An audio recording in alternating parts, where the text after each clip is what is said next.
Hi, favorite family. Happy new month to you all. Oh my god, it's been a while here. I was challenged with my health and then I had a surgical extraction of my teeth. So I needed enough time to heal. But thank God I'm good, I'm better and back right now and I've missed you all. Well, in today's video, I'm going to be showing you how to draft a long pencil skirt. With this method, you can alter it to get your mermaid, your six pieces and all of that. So without further ado, let's just get right into it. So to create the block, I'm going to be using the largest circumference on my body, which happens to be my hip.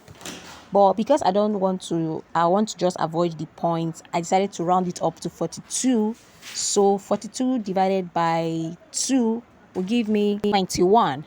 So I went ahead to mark out 21, and from top to the length of the skirt, which happens to be 44 inches. So I went ahead and further divided this 21 into 2, which gave me 10.5. I marked points from the top up to the hem of the skirt. After I was done, the next thing I did was to measure the distance from the waist to the hip, which happens to be 10. I used 10 for her, but you can also use your hip divided by 4 to get that, or you can sit on a flat surface and measure your true waistline to the surface where you're sitting on, and whatever it gives you, that's your waist to your hip. Now after I was done, I had marked that out. I went ahead to mark my waist to above the knee. This is to know where my slit is going to stop, because you don't allow your slit to get to your knee so that it can allow for easy movement. All right, so I used 18 inches for her waist to knee measurement, and then when I was done, I ruled that out into a straight line. So the next thing I did was to take my waist measurement, which was 28 divided by 4 plus my dart intake of 1.5 inches. I marked that, and then on the hip, my hip measurement divided by 4 happened to be 10.25, because I have to retake these measurements because my block was bigger than the actual hip measurement. All right, so this was what I did, and after I was done, I went to the back block. I took away 0.75. Now this 0.75 was to factor in the bum, the shaping for the zipper tightening, and I marked that to my hip line. Then after I was done, the next thing I did was to, from that new line, I now took my waist measurement, 28 divided by 4 plus my 1.5 inches. All right, and when I was done, I remarked and remeasured my hip measurement divided by 4 and marked that. So the next thing I did was to use my ruler to make connection to those points.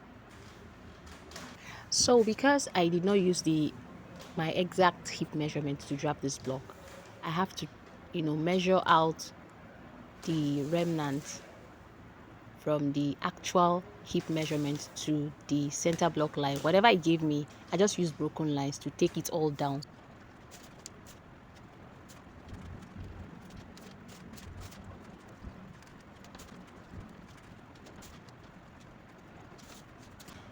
So the next thing I did was to insert my dart.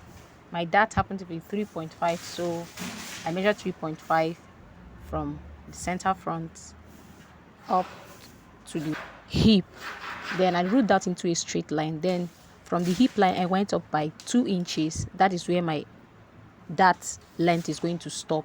And then went ahead to open it up at the waist area by 0.75 on both sides. Sorry, my camera was not positioned properly at this point, so I connected both lines to give me my dart legs, and there you have it.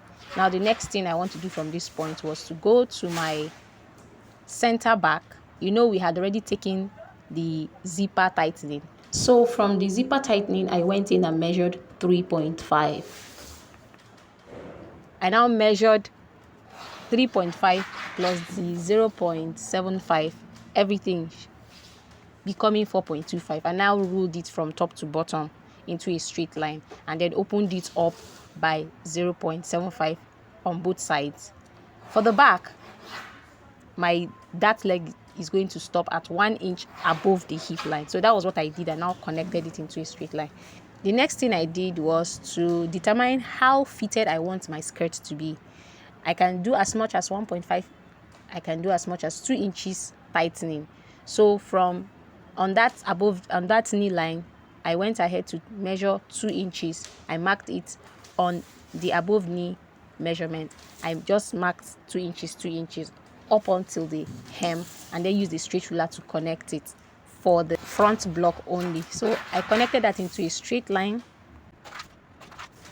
So to shape my pattern for the back, I divided my 2 inches into 2, making it 1 inch. I'm going to be distributing it on both the side back and the center back.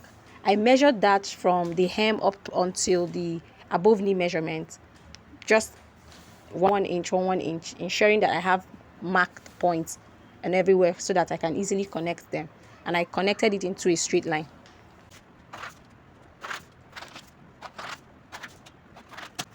So when I was done, I used my curved ruler to smoothen the hip area so that I don't have any pointed edges. And that was it. So I went ahead to label my hip line and my above knee lines. Now the next thing I did now was to raise my pattern and close my darts.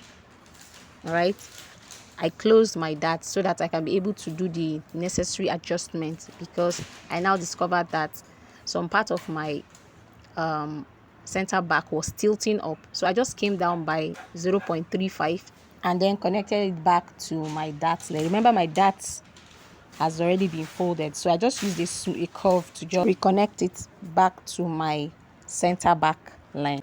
So after I had finished connecting that, I used my scissors to cut that piece out, and I went over to the front pattern and then folded my darts.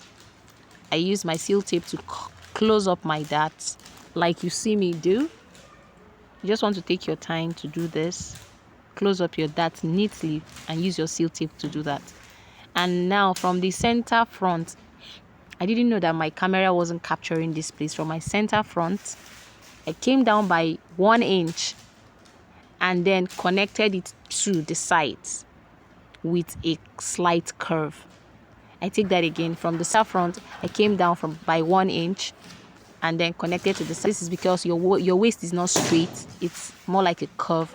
And then I went ahead to use my scissors to cut that out. Guys, with this method, you will have a perfectly fitting straight pencil skirt that you would love, right? So the next thing I did now was to take out the band.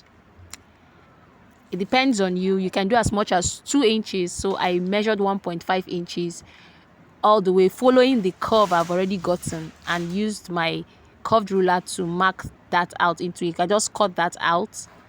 I'm going to put a band, so I just removed that from my pattern. So I'm going to cut that separately on my fabric. All right, so that was what I did. And when I was done, I did the same thing for the back.